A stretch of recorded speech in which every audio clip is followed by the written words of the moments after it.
قال آيتك ألا تكلم الناس 3 ليال سويا.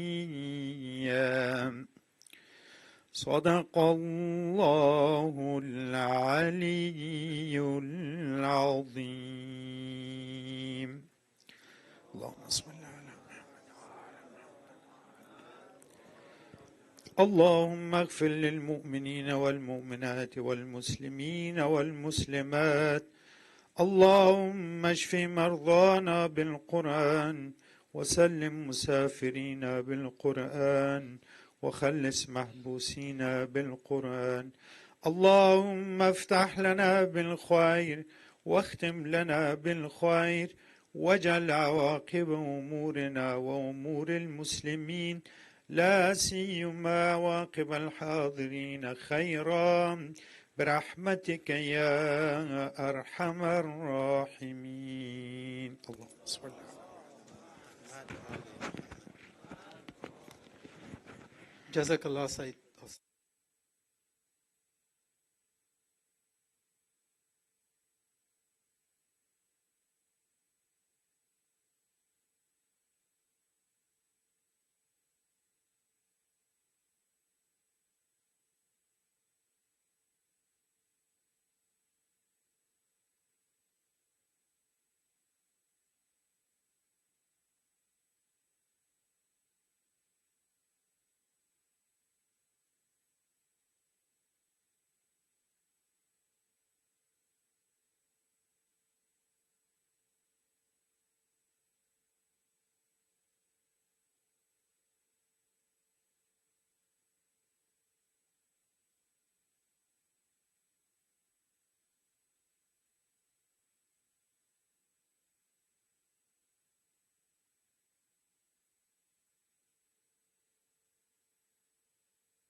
أعوذ بالله من الشيطان الرجيم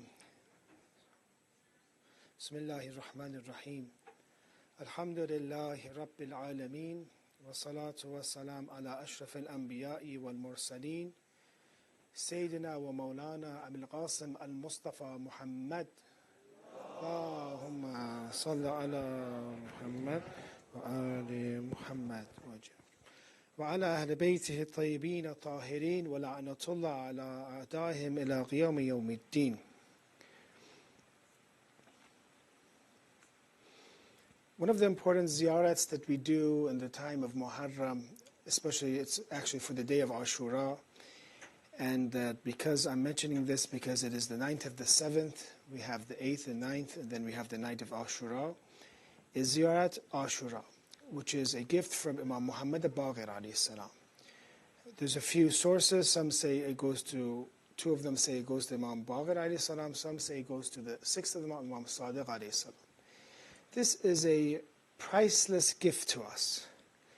And this ziyarat, I recommend you, brothers and sisters, to pay attention to it, to read it. And because it is so important, I'm going to mention at the beginning of the speech tonight a few key tips or notes how to exactly or precisely recite this ziyarat. Because many of us recite the ziyarat, but there are things that we do that are wrong. But anyways, one of the lines in that ziyarat is أَن يَرْزُقَنِي طَلَبَ طَارِقٍ, that you do dua and you do prayer that God endues me with the chance to avenge who killed Imam Hussein مع إمام منصور من أهل بيت محمد اللهم صل على محمد وعلى محمد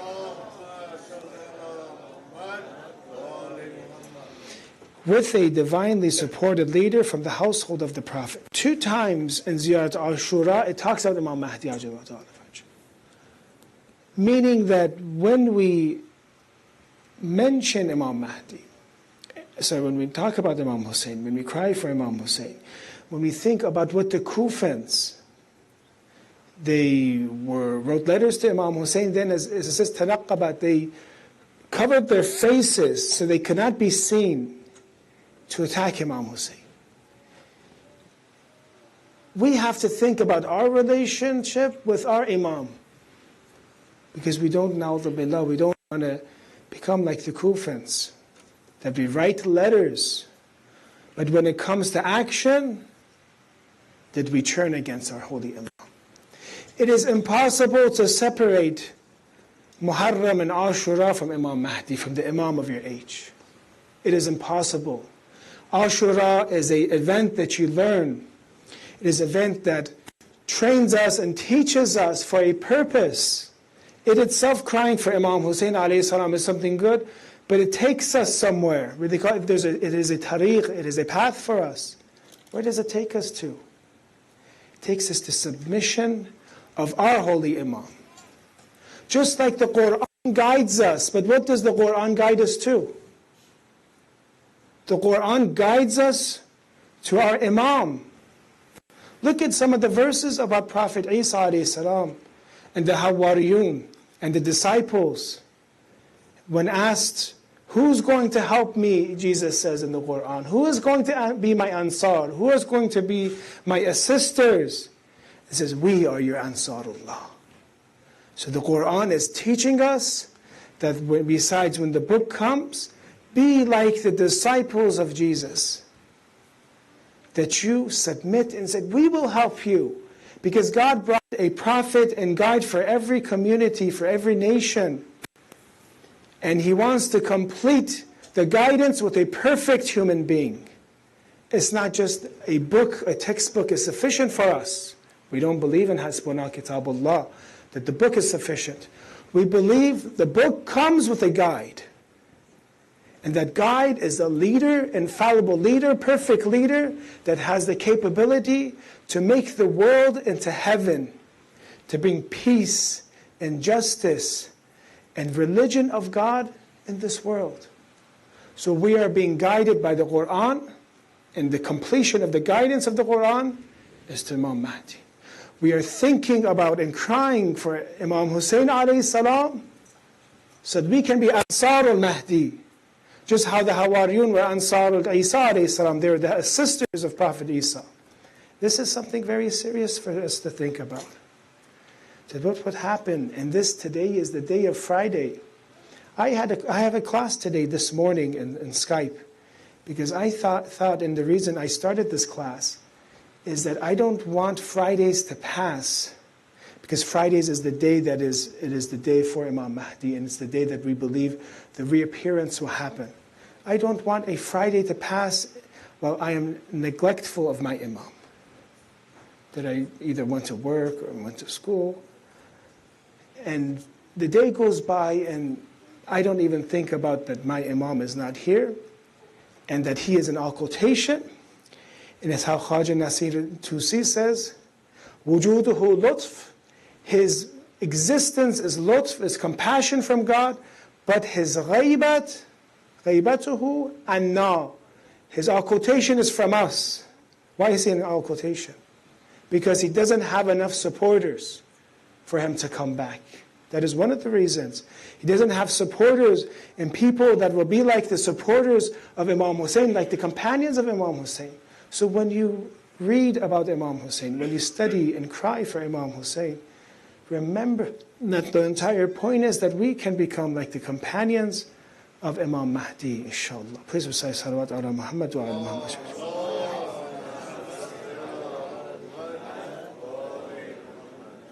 The correct way of performing Ziyarat Ashura, because this is in many different books. Ziyarat Ashura is a book from Shaykh Tusi, and one of the asnad goes to Shaykh Tusi. The other, I have doubt, it might be Kamil Ziyarat. But anyways, it's in Misbahul Mutahajjid of Shaykh Tusi, who is called Shaykh Ta'ifa, basically the Shaykh of Shi'ism. And he is such an important scholar that lived 1200 years ago, and he wrote a book that had the du'as for the Shia to repeat, to do. And he has an authentic chain of narrations to one of the Imams. And this priceless ziyarat can be performed this way. That first we go to an elevated place in our homes, or in the masjid, or if it says to go to somewhere elevated, or possibly in the plains or in the desert, or there's no deserts here, it's Oregon, but in the plains, or somewhere that you can go out, it's a little flat in the plains. So an elevated place or outside, and what you do is you say Assalamu alayka ya Abu Abdullah. You say a quick salam. Then you do a quick lan on the enemies of Imam Hussein, but you do it with sincerity. You do it with emotion. Then you pray 2 units of prayer. Okay, so first you say salam, a quick, whatever salam you want, a quick lan, and then what do? 2 units of prayer. Then after that, you recite the ziyarat. And it's important to recite that section 100 times. The part that, I'm going to give you the shorter version. Allahumma al'anhum jami'a, which is curse all of them, 100 times. And then you repeat this part, Assalamu ala al-Husayn wa ala Ali ibn Husayn wa ala awlad al-Husayn wa ala ashab al-Husayn 100 times. Then you do the sujood, and then you do 2 other units of prayer. So in total there's 2 2-unit prayers. This is the way by Ayatollah Mirza Shirazi, who had the tobacco boycott against the British, and he put these traditions together. This is his method of doing it. There are other methods, but this is one of the easiest ones. And some people, they don't recite it 100 times. We don't have this in the narrations, not to recite 100 times. You can recite this part 100 times, which is shorter. So this, inshallah, so we can perform Ziyarat Ashura correctly, inshallah, and benefit from it. Please recite Salawat ala Muhammad wa Ali Muhammad.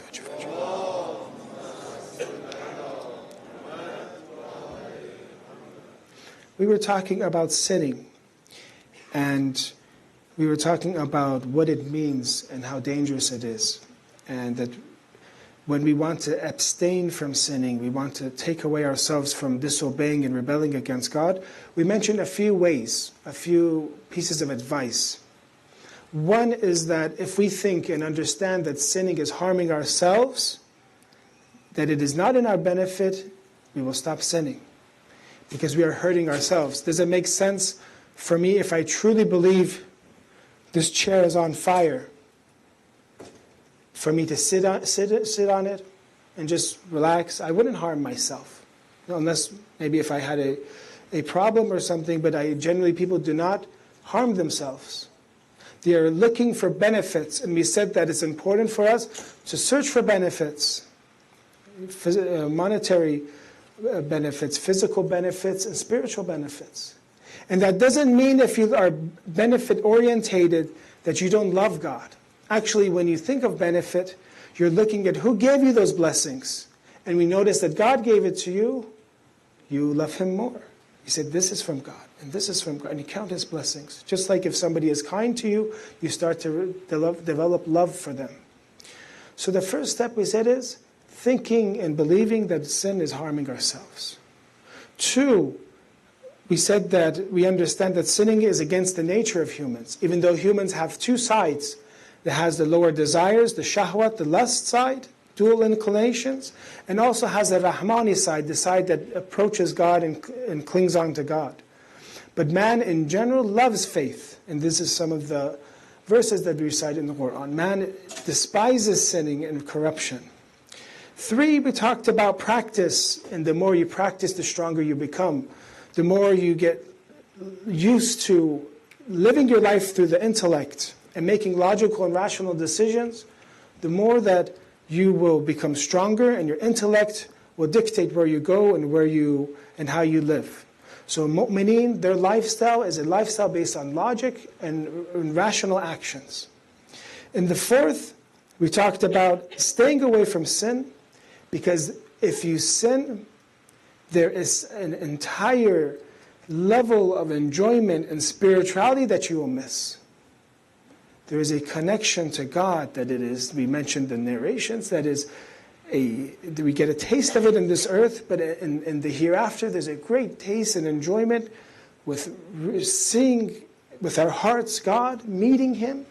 There's this great show that we should even have now.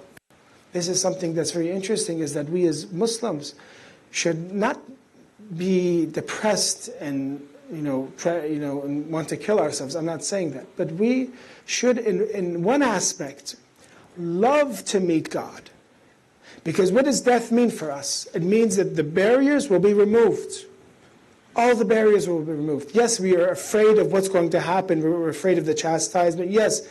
But a believer at the same time is saying, look, all the barriers will be removed, and I will see Him. I will meet Him. After all this worship, you finally meet Him and the barriers are removed. That's why one of the greatest punishments in the Quran, it mentions in the Day of Judgment, is that you will meet God, the barriers will be removed, but He will not speak to you. Because you did not speak to Him, you did not listen to Him here. He will not speak to you. And that is the worst types of punishment. One of the worst things to do to a child is to not pay attention to them. Even if you hit them, they might laugh, or they might, at least you're playing with them somehow. They might think you're doing something. But if you completely abandon them and not speak with them, that crushes them. That is one of the punishments at the Day of Judgment. God forbid that our entire life, He created everything for humans. And for humans to reach Him, and we don't reach Him, we don't develop a relationship with Him, we disobey Him, and somebody becomes so evil, so bad that God doesn't want to talk to him. So there are enjoyments in this world that are immeasurable. And we talked about the love of Hussein alayhi salam is one of those enjoyments, that in the heaven people will want to enter heaven, but they are sitting next to Imam Hussein because they cried for Imam Hussein and their life was for Imam Hussein. They're Huddath al-Hussein, they're speaking to Imam Hussein. They're in his majlis, they're talking with him, sitting next to him. And the women of paradise come to bring them to heaven and they don't even look at them. Therefore, connection to the walis and vicegerents of Allah is one of the sweetest things. And to continue this, and because it is the day of Friday, we have a great connection and love and enjoyment with our relationship with Imam Mahdi. If we truly strengthen this. We have in the traditions, he is like how we benefit from a cloud behind, how we benefit from the sun behind the clouds. He exists. He is shining. Yes, he is in occultation, but through the cloud still we are reaping benefit of him. We have the enjoyment that he is our Imam. We are living during his time of imamat, while he will establish, with the help of Prophet Isa, Prophet Jesus, that he will establish heaven on earth, and he is our Imam. He will do something that no other prophet did, no other Imam did. And that is our Imam. Every person is born in a time of an Imam. We are born in the time of Imam Mahdi, and he is our Imam. So when you cry for the oppression of Imam Hussein, what happens to a Husseini, follower of the Ahlul Bayt, is also Mahdawi, meaning that he has cries for Imam Hussein, but he has hope with Imam Mahdi, and he sees the future, and he knows the future belongs to him. He knows that all this tyranny and oppression will be over. It's only a amount of time, but it will be over, and he will uprise, and he will conquer the world and make it into a great beauty for us. So this shows us that this innate and inherent belief, because all religions, when you look at them, they believe in a savior. We say that this is fitri, believing in a Mahdi, in a savior, in a munji, a person that will come and save the world, is something very fitri for us. What is fitri? We talked about this. It is innate. It is through all time periods. It's not limited to one time period. It's not limited to one country. It's not limited to one nation. Everybody, if you look, even maybe how movies are today, and they're looking for a hero to save them. Humans are looking for a hero. We're programmed to await for our hero, for our Imam. And this is something very sweet for us. So when we sin, because it is very delicate, our connection with Imam Mahdi, it needs a very pure heart. It needs a heart that's away from sin. Many times we hear stories that people were looking for Imam Mahdi to meet him because we believe he is born, but he is hidden from us. But then he gives instruction to that person that you do not need to look for me. Be good and I will come to you. So sin takes us away from Imam Mahdi. We talk about opportunity cost. What happens if you look at the site that you're not supposed to? You talk behind someone's back that you weren't supposed to. You lie and you weren't supposed to. You perform actions that you weren't supposed to. What does God take away from you first? Imam Mahdi. Is it worth it? Is it worth it to give these things up for the son of Fatima, salamullah alayha? Is it worth it? How many chances do we live? Did God give us 2 lives to live? Didn't we say that God wants us to compete? Even if we are companions of Imam Mahdi, inshallah we are. Didn't Imam Hussein have different levels of companions? He had companions that some of them in the day of Ashura, they did fear a little bit, and Imam Hussein had to advise them and give them strength. But he also had companions like Hadrat Abbas, that without any hesitation, he went to the battlefield. He had companions, that we mentioned Sayyid ibn Abdullah Hanafi, that took 13 arrows for Imam Hussein for his prayer. And still said, is that enough? Awafayta ibn Rasulullah, awafaytu. Was I loyal to you, O son of the Prophet? So there are different levels. The Quran says, as-sabiqun, as-sabiqun, ulaika al-muqarrabun. There's a competition. Not that you need to be jealous of each other, hurt each other. No, there's a competition to see who loves Imam Mahdi more. Allah is watching us. Who's going to sacrifice for Imam Mahdi the most? Who's going to come to the center day and night and help out? Who's going to maybe teach classes to the kids? Who's going to help people out in their community? Who's thinking day and night of Imam Mahdi? Are we even thinking of him? Is he part of our intentions? Brothers and sisters, everything we should do should be for Imam Mahdi. Because if he comes back, Satan's plan will be ruined. And that is why Satan is attacking and making us forget about Imam Mahdi the most. Because he knows if he comes back, he will be ruined. And the oppressors know if he comes back, they will be ruined. So they make us occupied. They give us toys and things to worry about. They make us sin. So we can forget the entire purpose. We say, غَيْبَتُهُ عَنَّا. His occultation is from us. So if we become good, if we think about him and we enjoy connecting to him, he will come back. It is a promise of God. He will come back. And if it is not us, Allah will bring another qawm and have them help him. So we have to think in the time of Ashura, the time of Muharram, how sweet it is to connect to Imam Mahdi. One of our scholars by the name of Ayatollah Milani says it is incumbent upon the Shias to spend a few moments in the day and talk with Imam Mahdi. Have you ever done this? Talk with him. Rasulullah, how are you? What are you doing? Where are you? Are you doing dua for me? How is your prayer like? Are you in Karbala right now? Are you visiting Imam? Where is he right now? Is he crying for Ali Asghar? Is he crying for Ali Akbar right now? He's estranged. He's ghareeb. Our Imam is ghareeb. Can we cry for Imam Hussein but forget about Imam Mahdi? It's okay. This was just we don't need to turn it off yet, inshallah. We'll keep continuing. So, there's going to be a few steps that today we're going to talk about Imam Mahdi and how to connect with him. And connecting with him is the ultimate joy.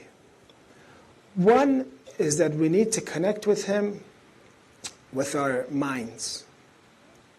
How do we connect with Imam Mahdi with our minds? We align our minds with him, our intentions. We see what his goals are and make those goals our goals. Two, we connect with him with our spirit. And we can. The time of occultation, there is occultation, but you can still have hudur. We call this al-ilm al-huduri, knowledge by presence. And you develop a relationship, you purify yourself, and you feel connected to Imam Mahdi. Just like when you go to the shrine of Imam Hussein, and you connect to Imam Hussein. In the same way from here, all the way from Portland, you connect with Imam Mahdi with your heart. Just how you connect to God. Of course, we do not worship Imam Mahdi, but you remember him. You think of him. He is Babullah in Du'a Nutbah. Who here read Du'a Nutbah today? The prayer of weeping. Did you cry? Where is Imam Mahdi? Over and over and over it says, about some of the titles of Imam Mahdi. Where is he? The son of the Prophet. And one of those, Aina Babullah. Where is the door of Allah? Where is the door of Allah? Through that door, people enter and get close to God. Where is the face of God? That through that face, we connect to God. We look at God, meaning that He is the manifestation of God's beauties. How sweet is this? How sweet is developing this connection? It's like God has given us a project. And people like this when you have, say, projects that you get better and better and better at. People like this. That you get every day, you get stronger and connected. And you talked with him more. So let's talk about this a little bit, and inshallah we'll do some of the musibat for Ali Asghar tonight.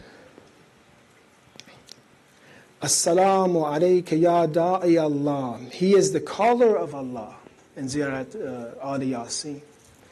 We say salam to you, O caller of Allah. He will call everybody to religion. He will call everybody to God. Imagine when he comes back, and he's calling everybody to good. وَرَبَّانِيَ آيَاتِهِ. And there's different interpretations about this Rabbaniya ayatih. He is the place of manifestation of his signs, or some say Rabb means to progress. He progresses the signs of God. He makes people reach perfection. He makes us reach perfection.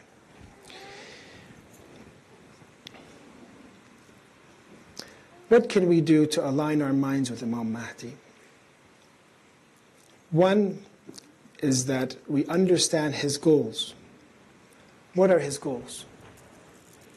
What is going to happen when Imam Mahdi comes back? He's going to fight against oppression. So if you fight against oppression, you are taking a little bit of the heavy burden of Imam Mahdi off and making it easier for him. He spreads knowledge. If you spread knowledge, you are working for his revolution, because he's going to be spreading knowledge. If you teach, those that are teachers here, those that are training people in spirituality, they are doing what Imam Mahdi is some of the burden that he has. When you become close to God and you encourage people, yourselves and your family members, to reapproach God, through this entire maybe year we have been severed our connection with God, and Muharram is the time because we mentioned Imam Hussein and we entered the rahmat of Allah. When you have people connect towards God, you're working for Imam Mahdi. Look at some of the verses of the Quran. Imam Mahdi, maybe there's 120 verses in the Quran that the ta'wil, the batin of that verse goes to Imam Mahdi. One of those verses is this: وَعَدَ اللَّهِ الَّذِينَ آمَنُوا مِنْكُمْ وَعَمِلُوا الصَّالِحَاتِ لِيَسْتَخْلِفَنَّهُمْ فِي الْأَرْضِ كَمَا اسْتَخْلَفَ الَّذِينَ مِنْ قَبْلِهِمْ. Allah has promised those who have believed among you and died righteous deeds that He will surely grant them succession upon the earth, just as He has granted it to those before Him. Then the final verse, it says, يَعْبُدُونَنِي وَلَا يُشْرِكُونَ بِي شَيْئًا. For they worship me, not associating anything with me. So Allah talks about the promised succession, and then it says, why would that promised succession happen in the Quran? So they can worship me, and that we will not associate anything with God. So Tawheed and the oneness of God is the final purpose of the revolution of Imam Mahdi. Even though all the benefits of Tawheed is justice, there will be no more poverty, there will be peace, there will be harmony, there will be knowledge, there won't be ignorance. But all of this is combined in what? The worship of God, the oneness of God, and separation from polytheism. Doing anything else for others besides God. We do everything in line with God. When we help each other out, we are doing it for God. Even when we are kind to our kids, we do this for God. That's the intention we should have.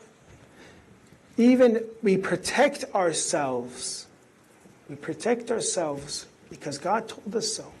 So if He ever tells us, be like the companions of Imam Hussein, He says, now you do not need to protect yourself. Now go to and protect Imam Hussein. You say, okay, now you instruct me not to protect myself, now I go. If you did it for God, it becomes easy.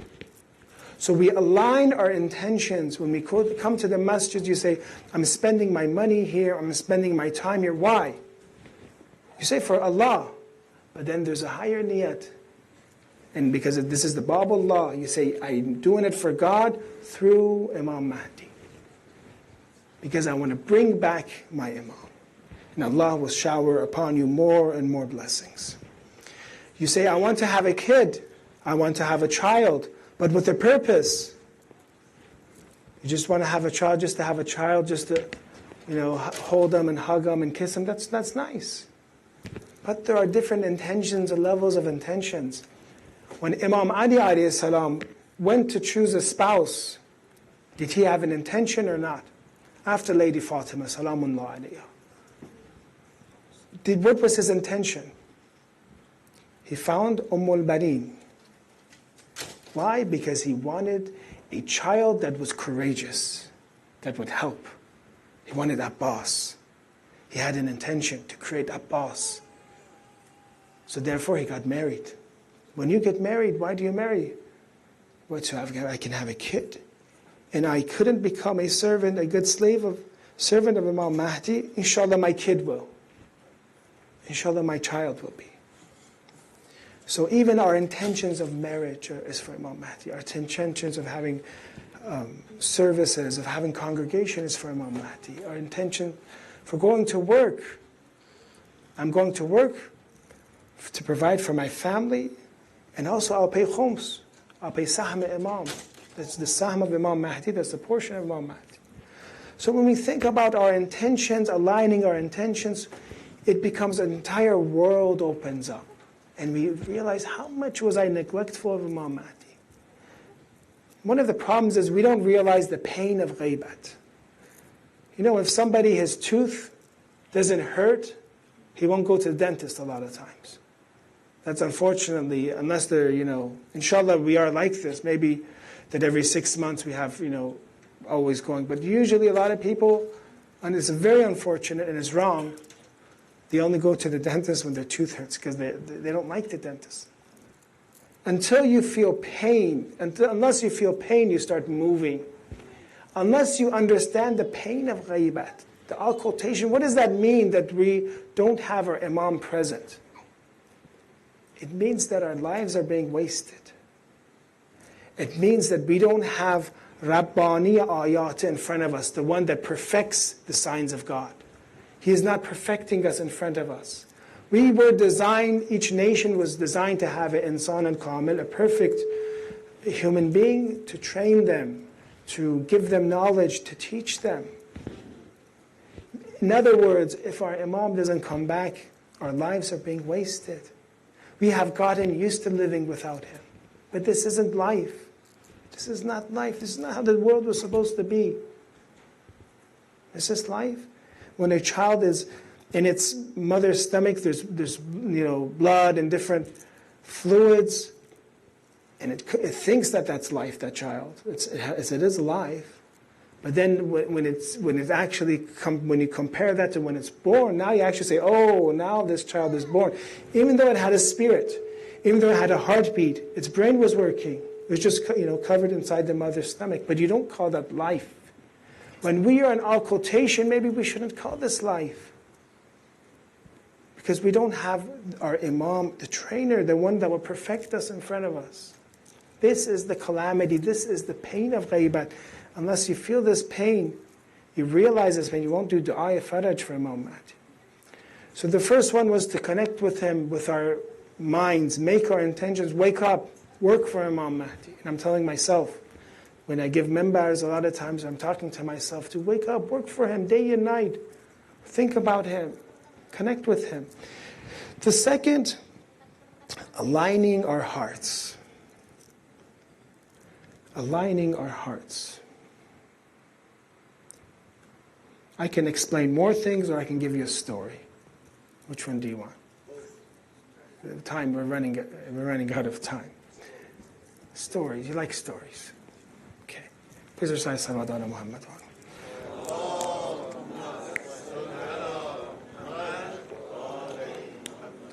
Give it in the one condition that you don't fall asleep. Because sometimes you give stories, people fall asleep. This isn't a bedtime story. Ayatollah Jawadi Amoli says mothers give stories to put their kids to sleep. Kids get addicted to stories. They keep saying it. But then he says, God tells us stories to wake us up in the Quran. It's very nice. So these stories are to wake us up. It's not to put us to sleep. Ali ibn Ibrahim Mahziyar lived during the time of occultation, basically during the minor occultation, which is a time period which is different than the major occultation, that it was a little bit easier to meet Imam Mahdi, and he had deputies, and you would approach those deputies. But I believe he lived in the minor occultation, or he lived in the occultation. And he was in love with Imam Mahdi. And this story is in multiple books, and it's books in hadith, because this happened about 1100 years ago. Ali ibn Ibrahim Ahwazi went to Hajj 19 times to meet Imam Mahdi. Because there's narrations, Tamamul Hajj, Liqa'ul Imam. The completion of Hajj is seeing your Imam. Because we have narrations. When somebody back then would do Hajj, like they lived in the time of Imam Muhammad al-Baqir, they would finish their Hajj. It wasn't complete yet. They do Tawaf Nasa, they do everything to complete it, and they would meet Imam Baqir. So the completion of Hajj is with meeting the Imam. So he would go over and over and over in Hajj to meet the Imam after Hajj, meet the Imam or during Hajj or after Hajj. 19 times he goes, but unfortunately he doesn't meet him. Then he gets ma'yus. He's in despair. He says, maybe I can't see him. But then there's news, he has a dream, there's news that this year you will see him. So he signs up and goes, he gives his passport. I'm kidding, I don't think they had passports back then. He gives his passport and he goes. And there he's sitting in Masjid al-Haram and he is looking for a sign. What's going to happen? Many of us, maybe we've done this, that you go, say, many people, they go to Jam Karan, Masjid Sahla, or even masjids. Sometimes you go out and say, Imam Mahdi, can I see you? Can I talk to you? You're looking maybe for a sign or something. And he went and he saw a representative of Imam Mahdi. And he sees him, and the guy asks him, he says, فَقَالَ مَا الَّذِي تُرِيدْ يَا أَبَا الْحَسَنِ. His name was Ali ibn Mahziyar, his lagab was, his kunya was Abul Hasan. He says, what do you need, Abul Hasan? He says, قُلْتُ الْإِمَامِ الْمَحْجُوبِ عَنِ الْعَالَمِ. The Imam that is hidden from the world. The Imam that is hidden from the world. And then he corrects him. He says, no, don't say the Imam that's hidden from the world. مَا هُوَ مَحْجُوبٌ عَنْكُمْ وَلَكِنْ حَجَبَهُ سُوءُ أَعْمَالِكُمْ. He's not hidden from the world. Your sins have caused you to be hidden from him. You are hidden from Imam Mahdi. He is not hidden from you. You have blocked your heart. Sins, as we say, do this. It blocks the heart, and you don't have that sensory, that reception that you had before, and therefore you cannot connect with him. You have prevented yourself from meeting him, from seeing him. So finally he comes, and he says, follow me, and they take a little journey. They go outside Mecca. He goes in a place and wants to tie up his animal, and then he tells him, you do not need to tie your animal up here. This is the haram of the Imam. This is the sanctuary of the Imam. Nobody's going to steal anything. So he says, wait here. And he goes to a camp, a place, and comes back. He gets permission. While he was waiting, again, he was wondering, will this happen? Will I meet Imam Mahdi? Maybe, God forbid, he goes and comes back and he says no. So he says, yes, you can come. So Ali ibn Mahziyar, his dream, 19 years old, 19, 20 years of trying to meet the Imam is being fulfilled. He sees Imam Mahdi. He gives salams to him, rushes and kisses his hands and feet. What would we do if we met Imam Mahdi? He rushes and kisses his hands and feet, and the Imam says this beautiful sentence in this hadith, Ya Abul Hasan, قَدْ كُنَّا نَتَوَقَّعُكَ لَيْلًا وَنَهَارًا. We were waiting for you night and day. فَمَا الَّذِي أَبْتَأَ بِكَ عَلَيْنَا. How come it was slow for you to come? We were waiting for you night and day. Where were you? فَقُلْتُ يَا سَيِّدِي لَمْ أَجِدْ مَنْ يَدُلُّنِي إِلَيَّ or إِلَى الْآن.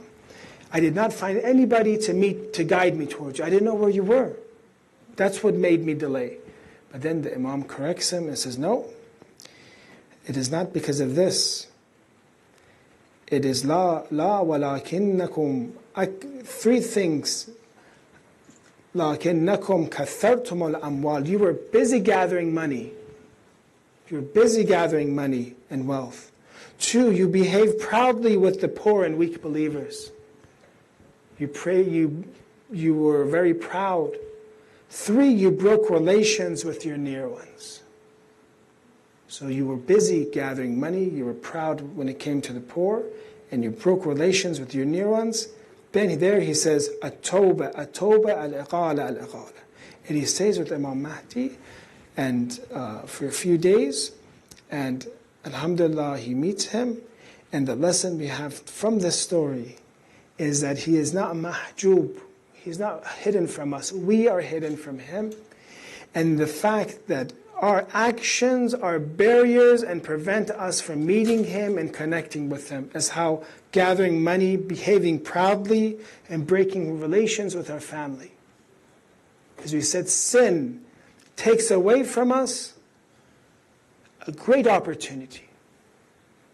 And that is the opportunity of receiving light, of nur. That's the opportunity of having ma'rifat and cognition of the Imam through nur and light. We can dim the lights right now, inshallah, that we can connect with Imam Mahdi. We can align our intentions with him, our mind with him, our heart with him. And inshallah, we can be of his companions, just like Imam Hussein a.s. had great companions. We can be of his companions. Please recite salawat ala Muhammad wa ala Muhammad.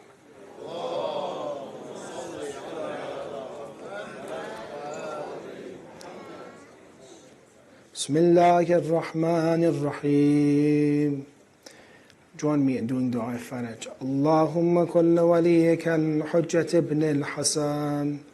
صلواتك عليه وعلى آبائه في هذه الساعة وفي كل ساعة وليا محافظا وقائدا وناصرا ودليلا وعينا حتى تسكنه أمرك توعا وتمتعه فيها طويلا. It is برحمتك يا أرحم الراحمين. We are coming closer to the martyrdom of Imam Hussein and his companions. Tonight is the night that we are going to remember Ali Asghar. In different cultures, different nights are for Ali Asghar. Some of our Desi brothers, they take the 9th, meaning the one of the most important nights, the martyrdom of Ali Asghar. He is the smallest martyr of Imam Hussein. What does that mean? He is the smallest, the infant child, the sign of oppression of Imam Hussein alayhi salam. لَيْسَ لِلسَّبِيهِ خَيْرٌ مِّن لَبَنِ أُمِّهِ. As some of our traditions have, there is no better drink for an orphan than the milk of his mother. And this is what they deprived Ali Asghar of. They separated water from the companions of Imam Hussein, from the family of Imam Hussein. So much so that a mother, when she doesn't drink, is not hydrated. She doesn't have milk to give her child. So Ali Asghar, the small infant and soldier of Imam Hussein, was deprived of milk, was deprived of water. Ayatollah Bahjat about the importance of Ali Asghar. When someone came, and he's a great scholar, Ayatollah Bahjat, came to him and said, I'm going to ziyarat of Imam Hussein. He told him, when you go to Karbala, 10 times, now if it's in 1 day or 2 days or 10 days, 10 times recite the musibat of Ali Asghar, of the infant of Imam Hussein, 10 times. This is what a huge effect this has, the remembrance of Ali Asghar. With his small hands, he will open up big problems that you have. Ayatollah Abdul Karim Ha'iri, the muassis of the founder of the Islamic Seminary of Qom, says that the musibat of Ali Asghar is so hard, is so difficult, that this is the only calamity that God condolences to Imam Hussein and calms Imam Hussein. He is the only calamity that God himself sends condolences to Imam Hussein. He says to him, Dirhu ya Hussein, leave him after Ali Asghar is martyred. He says, leave him, فَإِنَّ لَهُ مُرْضِيَةً فِي الْجَنَّةِ. He will be quenched in heaven. It's okay, Hussein. He sends a sign for him, sends this message, Hussein, leave him, leave your child. He will be quenched in heaven. This is the only musibat that God sends a message to calm Imam Hussein down. We read in Ziyarat Nahiya. Ziyarat Nahiya is attributed to Imam Mahdi. As-salamu ala Abdullah. As-salamu ala Abdullah ibn al-Husayn. At-tifl al-radi'. The infant struck with an arrow. The infant that was struck with an arrow. Al-Marmi, al-Marbi, al-Sari'.